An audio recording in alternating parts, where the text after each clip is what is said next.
Além disso, essa espiritualidade do monte, a espiritualidade do êxtase sem entendimento, ela é equivocada. Por quê? Porque quando este êxtase acontece, nós nos esquecemos do nosso próprio ministério. O ministério de Cristo era a cruz, o nosso ministério é levar essa cruz de Cristo. Mas Pedro, Tiago e João, eles diziam: bom é estarmos aqui. Deixa a nossa missão de lado. Lá embaixo, os homens procuram a Cristo, perseguem a Ele e aqueles que andam junto dele. A espiritualidade do êxtase é aquela que quer apenas o envolvimento com as nuvens celestiais, mas ela tem medo de Deus. Por que tem medo de Deus? Se você olhar no texto, estes homens ficaram aterrados com a glória de Deus. Eles gostavam do monte, eles gostavam da visão, eles gostavam de estar ali, mas ao mesmo tempo eles tinham medo de Deus. Não é estranho isso? Não é estranho que esse povo que gosta de êxtase e ao mesmo tempo sinta medo da mão de Deus? Eu ouvi muitas vezes a frase: olha, cuidado, se Deus pesar a mão. É porque a espiritualidade do êxtase é assim mesmo. Todo mundo gosta de curtir, todo mundo gosta da emoção, do arrepio, mas todo mundo tem medo de que Deus vai fazer alguma coisa.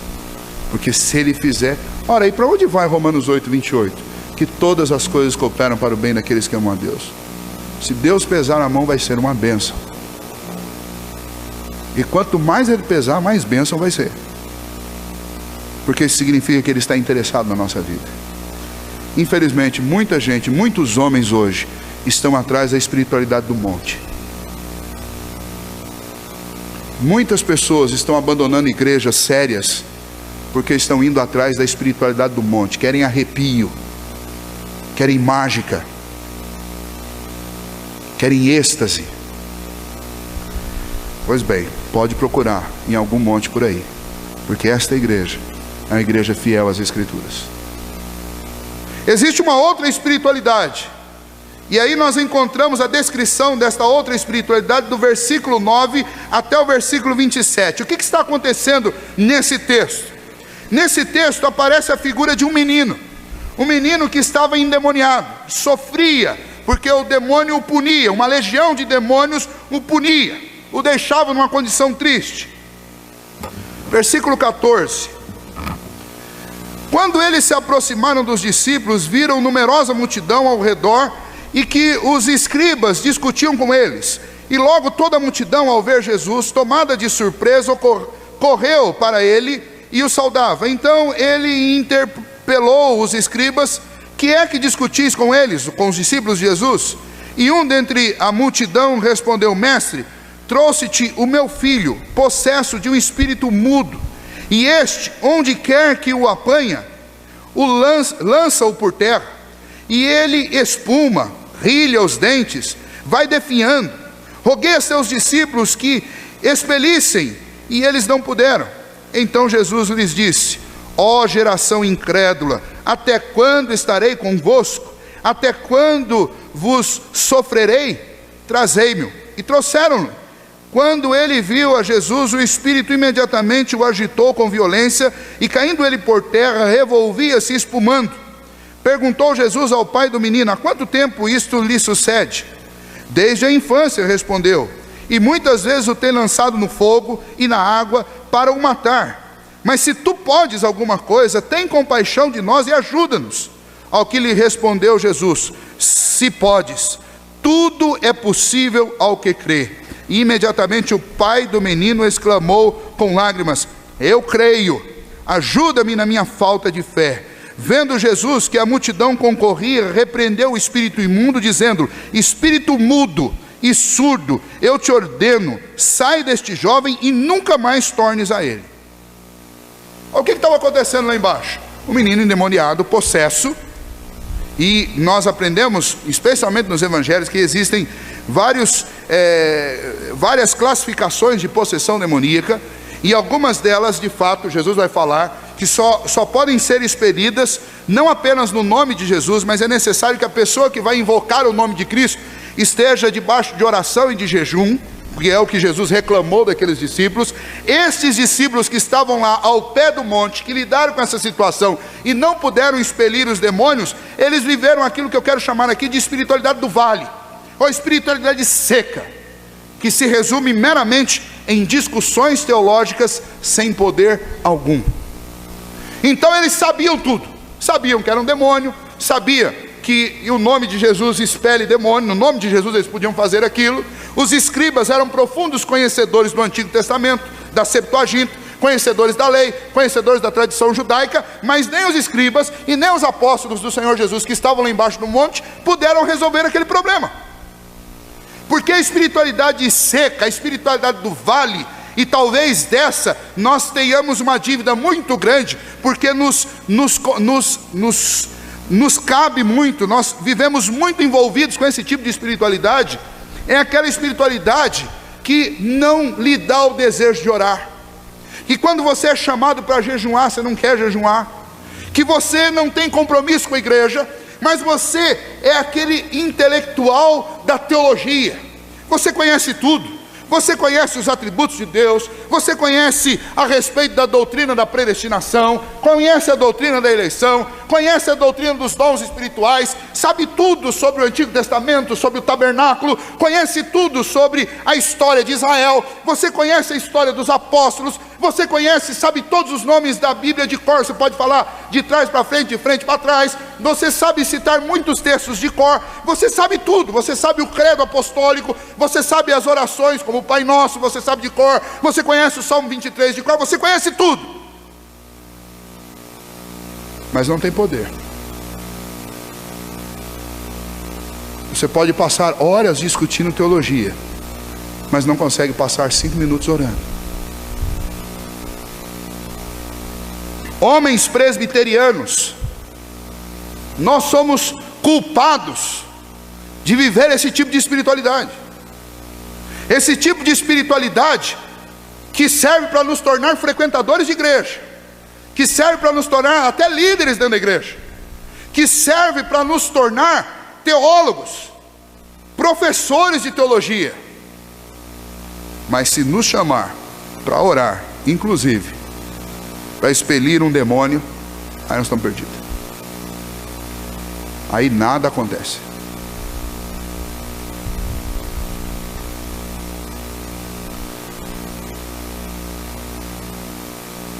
Aqueles irmãos que estavam lá no vale, aqueles discípulos, eles estavam vendo gente sofrendo, sendo cativa de Satanás, e eles não achavam nenhuma solução para o drama delas.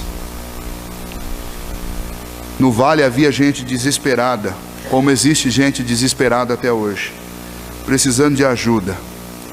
Mas os discípulos da espiritualidade do vale estão envolvidos com as discussões teológicas. Pode bater palma, não pode bater palma, pode fazer isso, não pode fazer aquilo,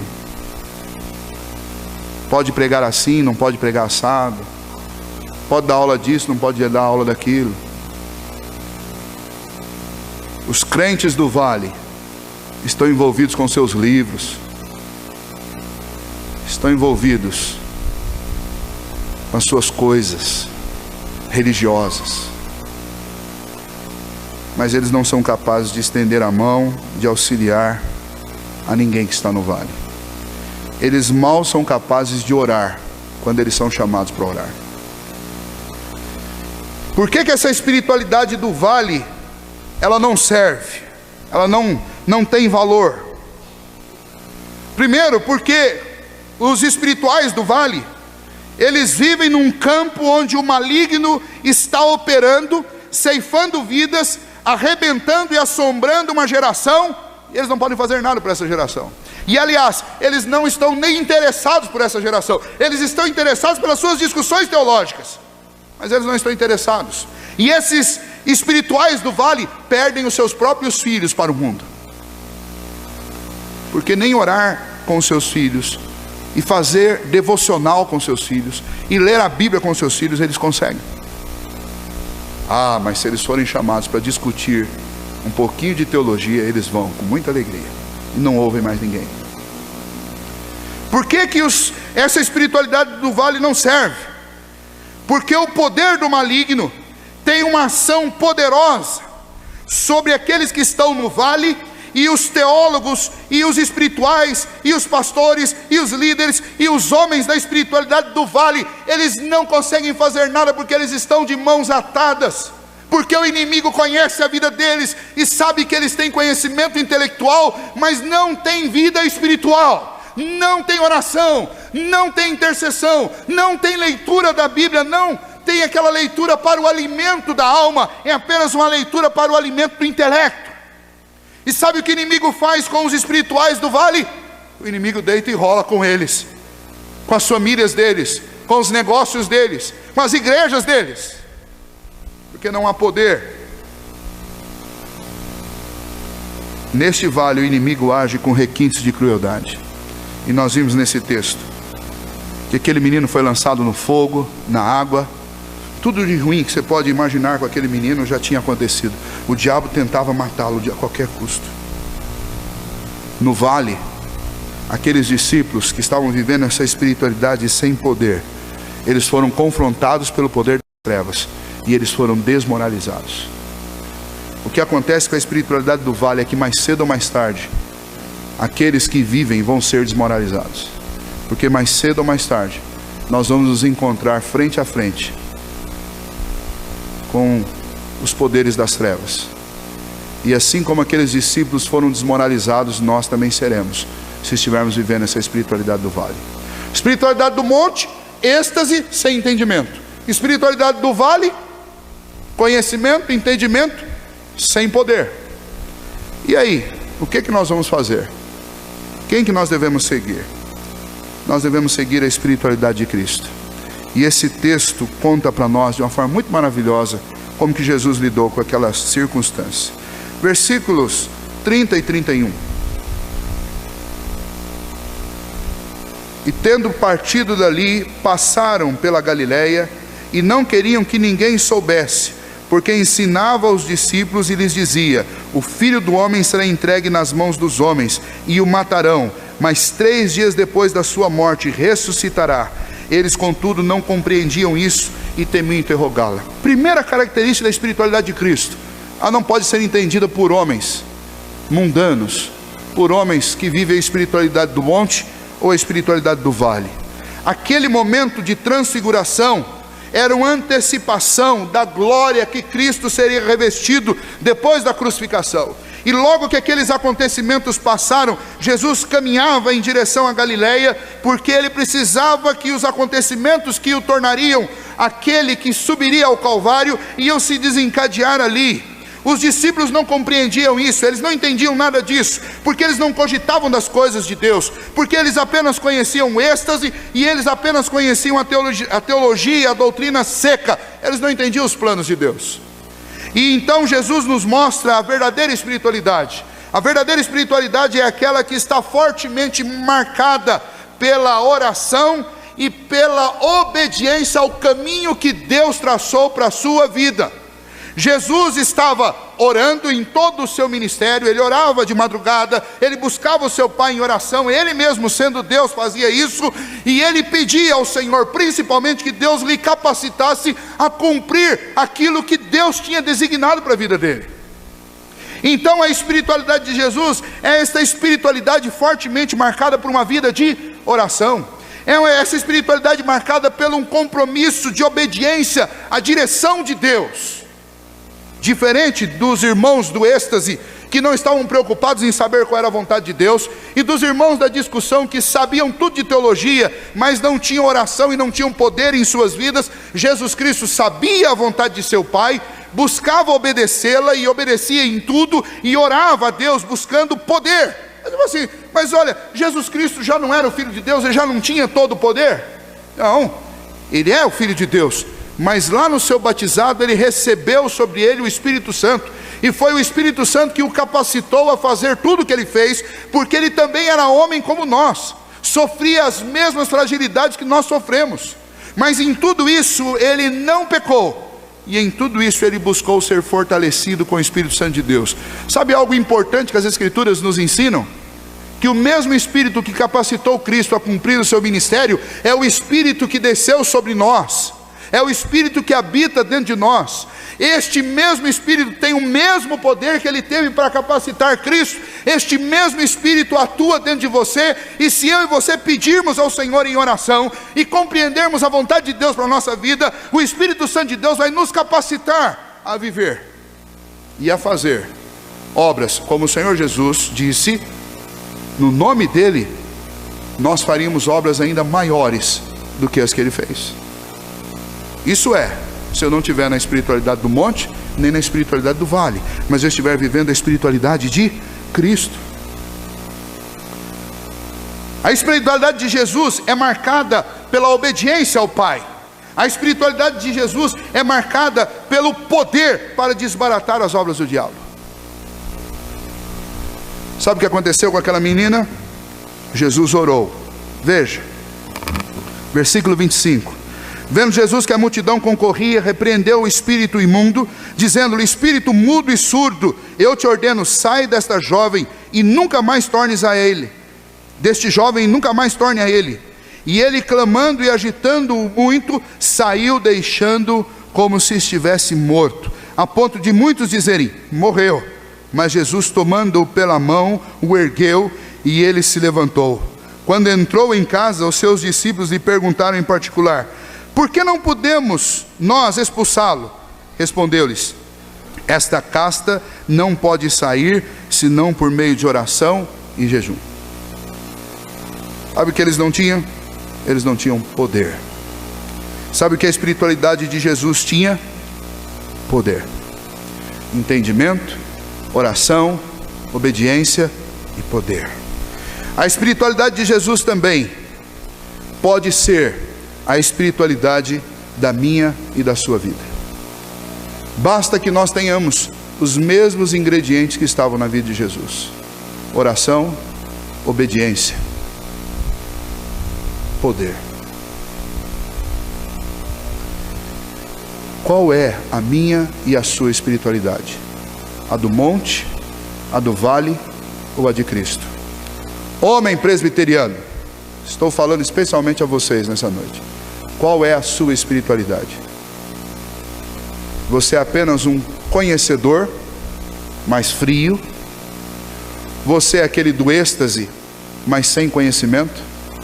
Ou você segue a espiritualidade de Cristo?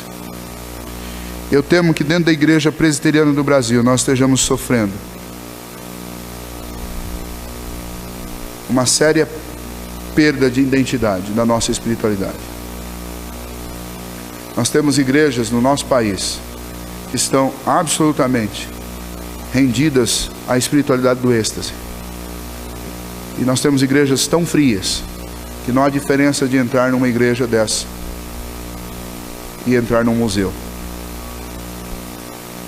Aonde nós nos encaixamos?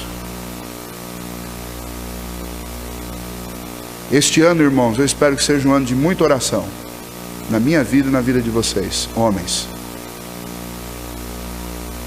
porque eu quero viver a espiritualidade de Jesus, não do monte e nem do vale. Esse ano eu espero que seja um ano de muito jejum e oração, por parte dos homens, porque eu já vi nessa igreja as mulheres fazendo isso, porque eu já vi nessa igreja os adolescentes fazendo isso, mas eu ainda não vi os homens assumindo um compromisso de fazer isso.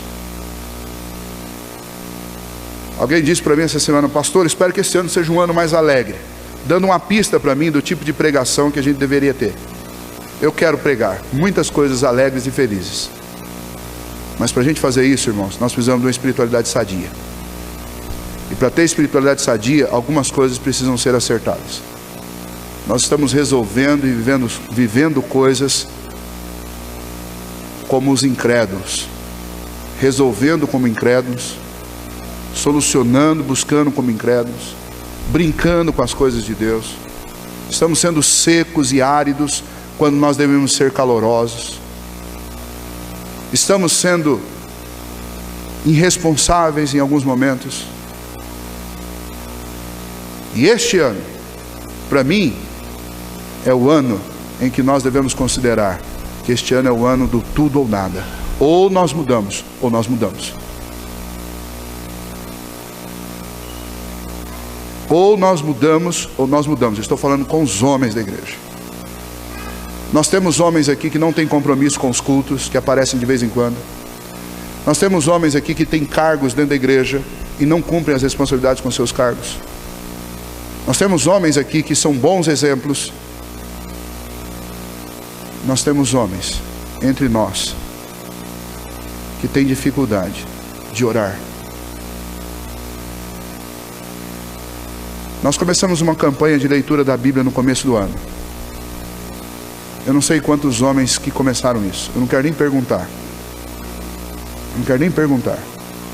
Mas eu quero desafiá-los a começar isso hoje. Pastor, eu quero marcar esse início, essa mudança. Como que eu faço isso? Assuma um compromisso. Vamos começar a ler a Bíblia hoje, para a gente terminar essa leitura no dia 2 de fevereiro de 2014. Porque é para ler em 365 dias. Então quem começou no dia 1º vai terminar no dia 31. Quem começar hoje vai terminar no dia 2 de fevereiro. Eu quero desafiar vocês. Nós precisamos assumir isso, irmãos. Eu gostaria muito de vir aqui e falar só coisas boas e alegres. Mas eu não posso fazer isso, porque eu estaria sendo irresponsável. Primeiro, irresponsável com a mensagem que Deus me deu. Segundo, irresponsável com a minha vida. Porque se eu estou falando isso, porque eu também preciso ouvir isso. Terceiro, porque eu estaria sendo irresponsável com a vida de vocês. E eu não quero ser irresponsável. Eu quero perguntar seriamente para os irmãos: qual espiritualidade você está vivendo? A do monte, a do vale ou a de Cristo? Eu quero viver a de Cristo. Para viver a de Cristo, eu preciso orar mais. Eu preciso ler mais. Eu preciso buscar mais. Eu preciso ser mais obediente. Eu preciso ser mais corajoso, mais destemido. E eu quero convidar aqueles que quiserem isso junto comigo, que hoje assumam um compromisso diante do Senhor. Senhor, chega, eu não quero mais ser amigo da igreja. Eu não quero ser mais um frequentador que vai de vez em quando.